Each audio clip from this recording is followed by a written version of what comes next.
இது மகிமை நேரம்.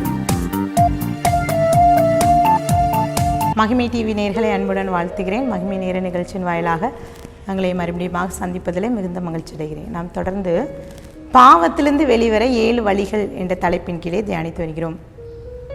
முதலாம் நாளிலே பரிசுத்தமாக இருக்க உறுதியெடுங்கள், ஆத்துமாவை காத்து கொள்ளுங்கள், நல்ல நண்பனை தேர்ந்தெடுங்கள், நான் யார் என்பதை உணர்ந்து கொள்ளுங்கள், பாவத்திற்கு விலகி ஓடுங்கள், உங்கள் சரீரம் முழுவதையும் கடிவாளத்தால் அடக்கிக் கொள்ளுங்கள் என்று சொல்லி இந்த 6 நாட்களாக நாம் கற்றுக்கொண்டோம். இந்த 7வது நாளிலே இந்த பாவத்திலிருந்து நாம் வெளிவருவதற்கு தேவ சத்தத்தை கேளுங்கள் என்று நாம் பார்க்கலாம். தேவ சத்தம், அவனுடைய சத்தம் நமக்கு கேட்கிறதா? சிலருக்கு ஒரு சந்தேகம், ஆண்டவர் பேசுவாரா? நம்ம கூட பேசி கொண்டிருக்கிற தேவன், அவர் நேற்று மீண்டும் மீண்டும் மாறாத தேவன், அவர் நம்மோடு பேசி கொண்டிருக்கிறார். ஆண்டவர் எப்படிலாம் பேசுவார் என்றால், சில வேளைகளிலே நமக்குள்ளாக நம் மைண்டில் ஆண்டவரோ பேசும்போது ஆண்டவருடைய சத்தத்தை நம்ம கேட்க முடியும். இந்த வேத வசனத்தின் மூலமாக ஆண்டவர் நம்மோடு பேசுகிறார். இன்னும் நம்மளுடைய நண்பர்கள் இல்லை ஏதோ பாஸ்டர், ஏதோ ஒரு ஊழியக்காரங்க, அவனுடைய வார்த்தையின் மூலமாக ஆண்டவர் பேசுவார். தேவ வசனத்தின் மூலமாக, வார்த்தையின் மூலமாக. இன்னும் ஆண்டுடைய வார்த்தை ஒரு சூழ்நிலையிலே பிரச்சனை நமக்கு வரும்போது அந்த பிரச்சனையை நம்ம எதிர்கொண்டு போராடும் போது அந்த பிரச்சனையின் மூலமாக ஆண்டவர் நம்மோடு பேசி கொண்டு இருக்கிறார். ஏதோ சூழ்நிலையை ஆண்டவர் பேசுகிறார். வேதாகமத்திலும் சாமுவேல் அந்த பிள்ளையாண்டன் மூலம் ஆண்டவர் பேசுகிறார். நமக்கு நன்றாக தெரியும், ஏலி அவன் அங்கே ஆசாரியனாக இருக்கிறார். அப்போ ஏலியோடு பேசாத தேவனா அந்த சாமுவேலோடு பேசுகிறார். ஏலிக்கு நன்றாக தெரியும், ஏலியின் பிள்ளைகள் பேலியாளின் பிள்ளையாக இருக்கிறார்கள், பாவத்துக்கு மேலே பாவம் செய்து கொண்டிருக்கிறார்கள். அப்போ ஒரு நாள் கூட ஏலியோடு பேசாமல் ஆண்டவர் இருந்திருப்பாரா? நிச்சயமாக பேசி இருந்திருப்பார். இப்போது சாமுவேலோடு ஆண்டவர் பேசுகிறார். அவன் கர்த்தாவே சொல்லும், அடியேன் கேட்கிறேன்னு சொல்லி எல்லாம் கேட்டுக்கொண்டு மறுநாள் காலை எழுந்து அந்த ஏலி போய் சொல்ல, நான் சொன்னதை மறைக்காம என்று சொல்லும்போது அந்த ஏலிக்கு விரோதமாக ஆண்டவர் செய்கிற காரியத்தை இந்த சின்ன குட்டி சாமுவேல் சொல்கிறார். பிரியமானவர்களே, கர்த்தர் நம்மோடு பேசி கொண்டு இருக்கிறார். ஒரு பாவத்தில் நம்ம இருக்கோமா, அதை எச்சரிக்கிறார்.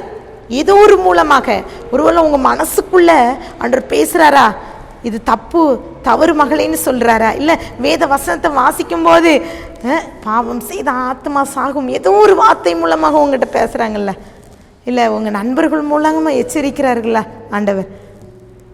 அது மாத்திரம் இல்லை, ஏதோ ஒரு சூழ்நிலையை தாராங்களா, அந்த பாவத்தின் நிமித்தம் உங்களுக்கு ஏதோ ஒரு சூழ்நிலையை தாராங்க. கண்டிப்பாக நம் உணர்வடைய வேண்டும். நம் பாவத்திலிருந்து வெளிவர வேண்டும் என்றால் தேவ சத்தம் நமக்கு தேவை. கர்த்தர் நம்மோடு பேசுகிறார். வசனம் இவ்வாறு சொல்கிறது, லூக்கா 19:5 இயேசு அந்த இடத்திற்கு வந்தபோது அண்ணாந்து பார்த்து அவனை கண்டு, சகேவே, நீ சீக்கிரமாக இறங்கி வா, இன்றைக்கு நான் உன் வீட்டிலே தங்க வேண்டும் என்றார். அப்போ சகேவு அவன் காட்டத்தி மரத்தில் மேலே இருக்கான், ஆண்டவருக்கு தெரியாது, அப்போ போயிட்டு கொண்டு இருக்கிறான். ஆனால் அவன் ஒளிந்துண்டு இயேசு எப்படிப்பட்டவரோ என்று பார்க்க வந்த இடத்துல அவன் வீட்டில் தங்க வேண்டாம். அந்த ஒரே ஒரு வார்த்தை தான், அவன் சீக்கிரமாக இறங்கி வா, நீ கீழே வா சொல்கிறான். ஆக்சுவலாக ஒரு ஆயக்காரனாக இருக்கான், அவன் தலைவன், அவன் ஐஸ்வர்யவானாக இருக்கான். அவன் சொன்ன பதில் ஆண்டவர் நீ பாவம் செய்தா, நீ தவறு செய்தா, நீ குற்றம் செய்து கொண்டிருக்கிறான்னு எதுவுமே சொல்லலை. ஆனால் அந்த சகைவு சொல்கிறான், என் ஆஸ்திகளில் பாதியை ஏழைக்கு கொடுக்குறேன், நாம் ஒருவனிடத்தில் எதையாகிலும் அநியாயமாய் வாங்கினால் அதை நாளத்தனையாக திரும்பி கொடுக்கிறேன். பாவ உணர்வு, அவனுக்குள்ளே ஒரு உணர்வு வருது, நமக்குள்ளே ஒரு உணர்வு இருக்கிறதா? கர்த்தர் உங்களோடு பேசுகிறார். ஆண்டுடைய சத்தத்தை நாம் கேட்க ஆயத்தமாக இருக்கிறோமா? ஒரு வேடிக்கையான ஒரு கதையை நான் சொல்கிறேன். ஒரு தாயார் ஒரு தாயை தன்னுடைய 2 பிள்ளைகளுக்கு ரொம்ப செல்லம் கொடுத்து வளர்க்கிறார். வீட்டிலே ஒரு குறிப்பிட்ட அறையை உருவாக்குகிறார். அந்த அறையிலே அவர்களுக்கு பிடித்தமான அத்தனை விளையாட்டு பொருட்களை வாங்கி அதை நிரப்பி அதில் விளையாடும்படி சொல்கிறார். அவர் சொல்கிறார், நீங்கள் எல்லாம் யூஸ் பண்ணுங்கள், ஆனால் மேஜைக்கு மேலே இருக்கிற அந்த கிளாஸை மட்டும் தொட்டுறாதீங்கன்னு சொல்கிறார். எல்லாம் சொல்லிவிட்டு அவள் வந்துவிட்டாள். இப்போ சிறிது நேரம் கழித்து இந்த பிள்ளைகள் சத்தம் கேட்கவில்லை. அப்போ அந்த தாயார் போய் பார்க்குறாரு. அப்படி போய் பார்க்குறேன், பிள்ளைகளுடைய சத்தம் இல்லையே. அப்போ பிள்ளைகளுடைய பேர் சொல்லி கூப்பிடுறாரு, வரலை. அப்போது அந்த தாயார் அந்த அறையை திறந்து போய் கேட்கும்போது பிள்ளைகள் சத்தம் சொல்கிறது, நீங்கள் அந்த சொன்னீங்களா மேஜை தொடக்கூடாது, அந்த பொருளை தொடக்கூடாதுன்னு சொன்னீங்களா, அதை நான் தொட்டு அது உடைந்து விட்டது, அதுக்கு பயந்து நாங்கள் ஒளிந்து கொண்டு இருக்கிறோம்னு என்று சொன்னேன். பிரியமானவர்களே, சில நேரங்களிலே கர்த்தர் சொல்கிறார்கள், இது பாவம், இது பாவமான காரியம், இதை தொடாத, இதை செய்யாத அப்படின்னு நம்மகிட்ட எச்சரிக்கும் போது எத்தனை பேர் அதை செய்துவிட்டு நாம் ஒளிந்து கொண்டு இருக்கிறோம். ஆதாமும் ஏவாளும் அப்படித்தான். ஆண்டவர் ஆதாம் ஏவாளிடம் கேட்கிற, நீ எங்கே இருக்கிறாமா ஆதாமே, நீ எங்கே இருக்கிறாய் என்று சொல்கிறார். நான் நிர்வாணி என்று அறிந்து நான் ஒளிந்து கொண்டு இருக்கிறேன். எவ்வளோ அழகான பதில் பாருங்கள், ஆன்சர். நீங்களும் இன்னைக்கு கூட ஆண்டவர் உங்கள்கிட்ட கேட்குறாங்க, ஏசப்பா ஆவியானவர் உங்களோடு பேசிக்கொண்டு இருக்கிறார். நீ இந்த பாவம் செய்கிறல்ல, ஆண்டர்கிட்ட நம்ம என்ன பதில் சொல்கிறோம்? இல்லை, நான் ஒன்றும் ஒரு தப்பு பண்ணலை அப்படி நம்ம சொல்ல முடியுமா? நான் பாவம் செய்தேன்ட்டு ஒளிந்து கொண்டு இருக்கிறீங்களா? அறை கதவுக்கு பூட்டி கொண்டு சில நேரங்களில் நம்ம அழுகிறோம்ல, அந்த பாவத்திலேருந்து நான் வெளிவர முடியல அப்படின்னு சொல்லிட்டு. சமீபமாக ஒரு ஸ்கூலில் ஒரு மாணவன் பாருங்க, அந்த மாணவன் ஸ்கூலில் மயங்கி விழுந்துடுறான். அப்போ அவன் மயங்கி விழுந்தோடனே அங்கே டீச்சர்ஸ்லாம் அவனுக்கு தூக்கிட்டு போய் ஹாஸ்பிட்டலில் போய் பார்க்கும்போது அந்த மகன் என்ன செய்கிறான்னா, அவன் குடித்து விட்டு வந்திருக்கிறான்னு சொல்லி அந்த இடத்துல அவனை கண்டுபிடிக்கிறாங்க. எவ்வளோ துணிகரமான பாவம்! சங்கீதம் 19:13 துணிகரமான பாவத்துக்கு உமது அடியேனை விலக்கி காரும், அவைகள் என்னை ஆண்டு கொள்ள ஒட்டாதிரும், அப்பொழுது நான் உத்தமனாகி பெரும் பாதகத்துக்கு நீங்களாயிருப்பேன் என்று சொல்லி ஆண்டுடைய வசனம் நமக்கு சொல்கிறது. பிரியமானவர்களே, பாவத்திலேருந்து நாம் வெளிவர நினைக்கிறோம்.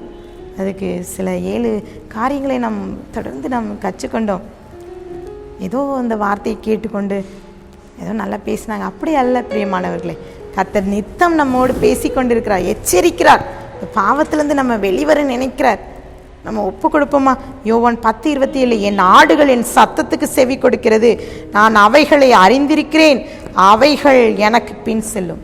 கர்த்தரை நாம் பின் செல்ல வேண்டும் என்றால் இந்த பாவம் நமக்கு இருக்கக்கூடாது. பாவத்திலேருந்து வெளிவந்து பரிசுத்தமான வாழ்க்கைக்கு நம்ம ஒப்பு கொடுப்போமா? கண்களை மூடி ஜெபிக்கலாம். பரலோக தகப்பனை ஸ்தோத்திரிக்கிறோம். இந்த நாளிலும் கூட எங்களோடு பேசியிருக்கீங்க. பாவத்திலேருந்து வெளிவர 7 வழிகளை நாங்கள் கற்றுக்கொண்டோம்.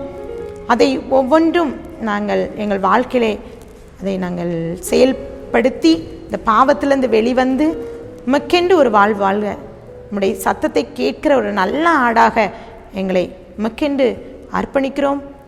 எங்களை ஒப்பு கொடுத்து ஜெபிக்கிறோப்பா. எங்கள் ஆவி ஆத்ம சரீரத்தை உடைய கரத்திலே நான் கொடுக்கிறேன், தாழ்த்துகிறேன், மீட்பர் மூலம் கேட்கிற பிதாவே, ஆமேன்.